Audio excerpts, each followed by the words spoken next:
is it number 4? Number 4, yeah. Okay.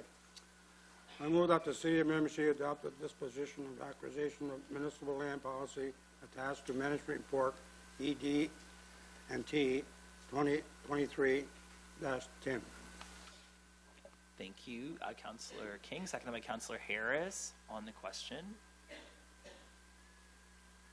I would just quickly from the chair say I'm pleased to see this policy coming forward. It seems like property issues are actually one of the things that fills our agendas the most. And after a number of years of dealing with those, it's nice that we'll have a policy that will guide that, those actions moving forward, and in particular in the lens of the housing crisis we're facing in the community, and doing our best to get housing developments, especially affordable housing developments, built as much as possible in the community. I was not at the Committee of Council meeting where Director McTavish presented the proposed policy. So, Director, I just have one question.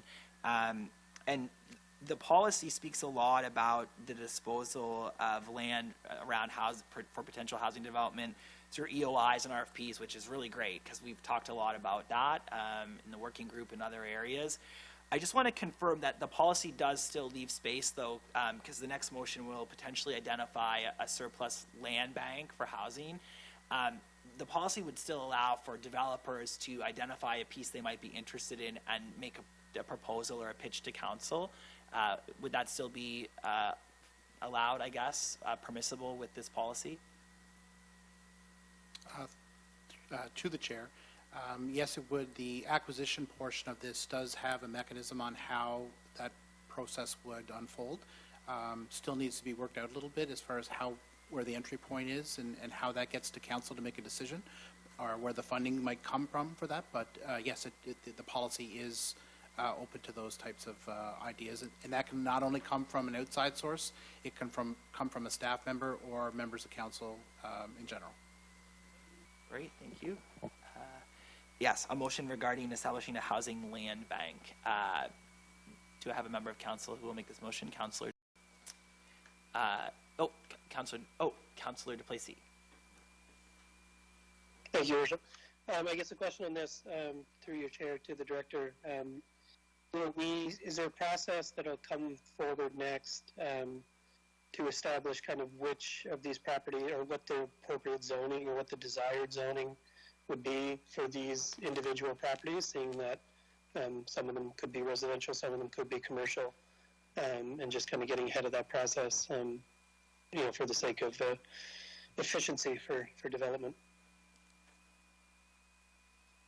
Through the chair to Councillor Duplessis. So the properties that are in this land bank are the opening inventory is solely for housing purposes.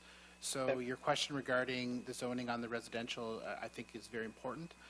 However, in recent meetings with some developers, there was some discussion on mixed development, so maybe a commercial component on the ground floor, which allows them to generate revenue that they can't when they just have, and it has to fit in certain neighborhoods too. So I think that while the initial inventory will be able to allow staff to know what we have for sale, and for when people inquire what we can offer, there still needs to be some discussion on what the appropriate zoning would be for the neighborhoods, and I'm not sure that me from a staff level is the appropriate person. I think it may have to come in some cases from the developer themselves. Councillor Duplessis, just to further speak to that, because I actually had a conversation about this with the manager yesterday. That is one of the unfinished items on the mandate of the Affordable Housing Working Group as well, is to do a review of the city surplus property related to housing, as well as even on-owned properties from a lens of ensuring best possible zoning to facilitate affordable housing development. So that what you've asked will be on the upcoming agendas of the Affordable Housing Working Group to develop a recommendation list to bring forward to council in that regard. And that would come through the Planning Commission, like that review, and obviously there's a working group there, but when the work comes forward, it'd come through the Planning Commission, is that my understanding? Yeah, it would, like, if there was to be, so a recommended list of identifying the properties and the proposed rezonings would come to council for consideration, and if council chose to move forward, they would facilitate that through the proper planning process, similar to what was done when we renewed the municipal development plan. So it would have to go through a process of public hearings and yes, engaging the planning commission in that process as well. Thank you. You're welcome. And I just actually, for maybe, again, to Director McTavish or the manager, I know that there were some other properties that were identified by the Housing Working Group, and I think by staff too, that were identified as potentially surplus, but not necessarily for housing.